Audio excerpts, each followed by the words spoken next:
Hi everybody, it's me again, Dr. Bob. Say welcome to week 8. Can you believe it? Wow, we are just about done with the course. It goes by so quickly. You know, I've taught for a long time. I've taught 16-week courses, 8-week courses, 10-week, 12-week, and it doesn't seem to matter. It just seems the semesters, they go by so quickly. Before you know it, we're on to either the next semester or, in your case, graduation. So my congratulations to those of you who are graduating. I just want to thank each one of you individually, Courtney, Kyle, Catherine, and Erica, for your participation this term. It's just been wonderful. I think you're among one of the best groups that I've had the pleasure of working with. Experiential learning is a little different, obviously, than your other courses. What you're doing there, obviously, is you're trying to get a feel for sociology in the workplace. So often people would ask me when I was in the workforce, what are you going to do with a sociology degree? This is a gas company. But I used my degree every day. I felt one of the benefits of having a degree in sociology, of course, is learning about diversity and how to work and engage different diverse groups and how to navigate that course. And you'd be surprised how many professionals, lawyers, doctors, engineers, are not that good at it. And so that's why I think a course in sociology is great. Now, this is week 8, obviously, and I got to put my little cheat sheet up here. And so I want to encourage you, first of all, to make sure you complete the course evaluation. I know those seem like a pain in the butt to you sometimes. You wonder, what's the point? But they really do matter. We look at them, the university looks at them, and we see, do we need to make changes in the way the course is run, the way it's administered? Is it meeting your needs? And that's really what's important. That's what we're here for. That's what you're paying for.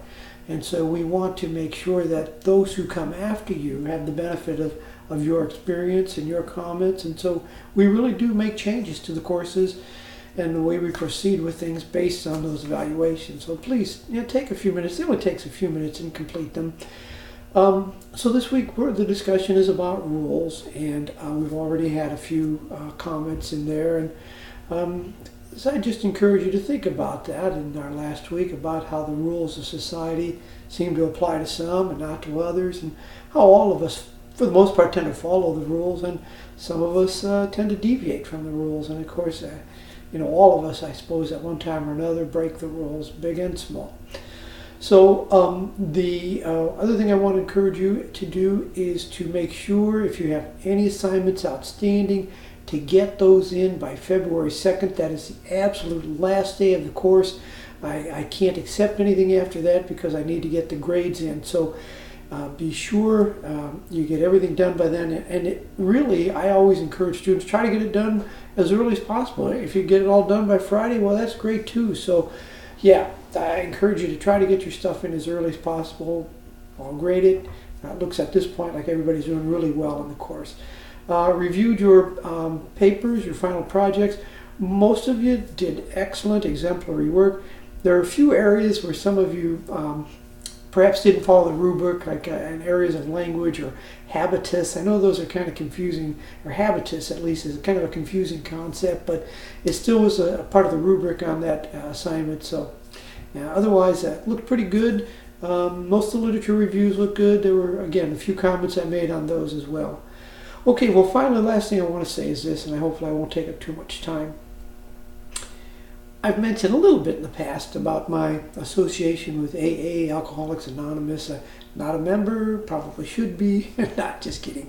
But I've had a little experience with it. I've gone with friends or family members, who just need a helping hand or a little encouragement. I've gone to a number of meetings. And here's something I've noticed they do at all the meetings. And Derek, I think you might be able to appreciate this in your line of work.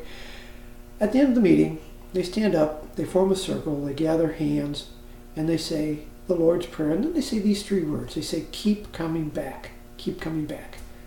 And that's my message to you good people today. And I realize you're graduating, but some of you really should give some thought to graduate school. I know that's a lot of work, but it would really help advance your careers.